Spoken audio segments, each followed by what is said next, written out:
Okay, so last time we talked about how much water we added and getting to know our paints. I want to look at how we can also mix colours.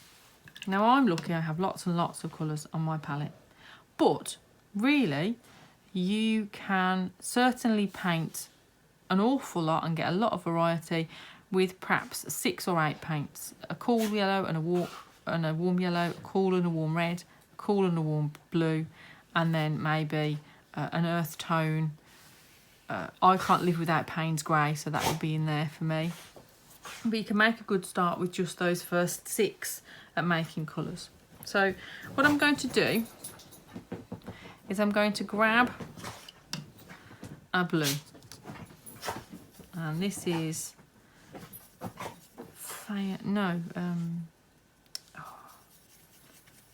I've forgotten the name of this blue. It's a lovely blue and I really like it, and it will come to me and I will make sure I tell you. But it really doesn't matter what the paint itself is.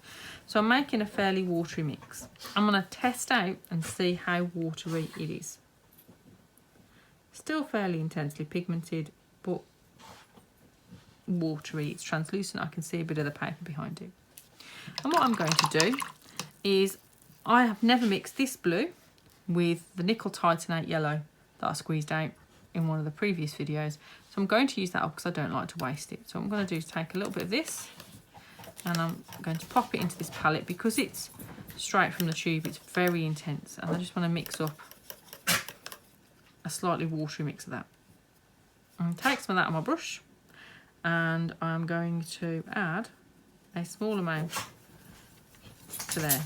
And the colour's changed slightly. I'm going to add a new rectangle next to it. I'm going to clean my brush off really thoroughly. I'm going to make sure all that paint has gone. I'm going to pick up another brush full of the yellow and I'm going to add it. So what I'm doing here is I am adding the yellow into the blue a little bit at a time. And I'm just repeating that step.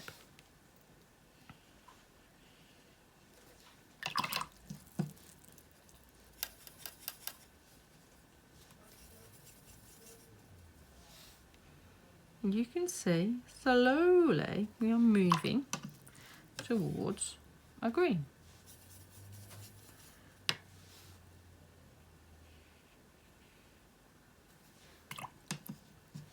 So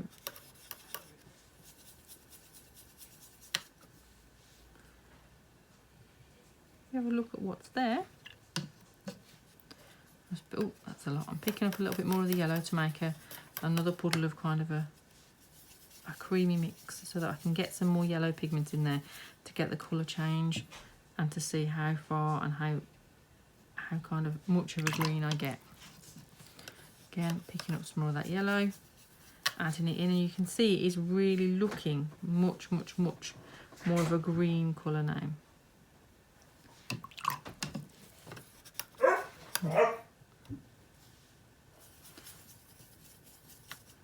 More yellow.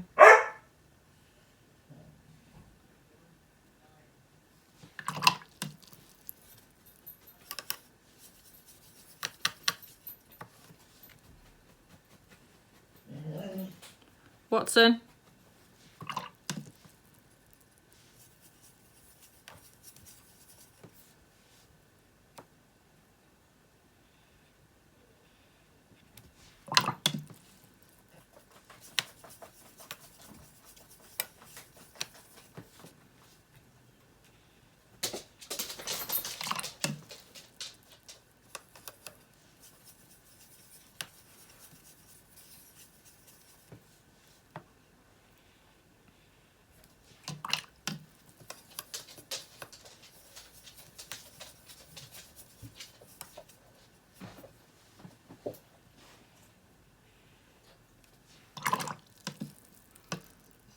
I feel like I'm fairly close. Nickel titanate yellow is kind of a greeny looking yellow. I'm just going to put some of it there. And you can see there's a little bit of a jump, but I'm fairly close to it. You can see I've gone from blues through bluey greens into greens and into a very yellowy green. So with just those two colours, look at all the different hues that I can start to create. You can also start to see that that nickel titanate yellow that granulates is making some really fun pattern. No! Here!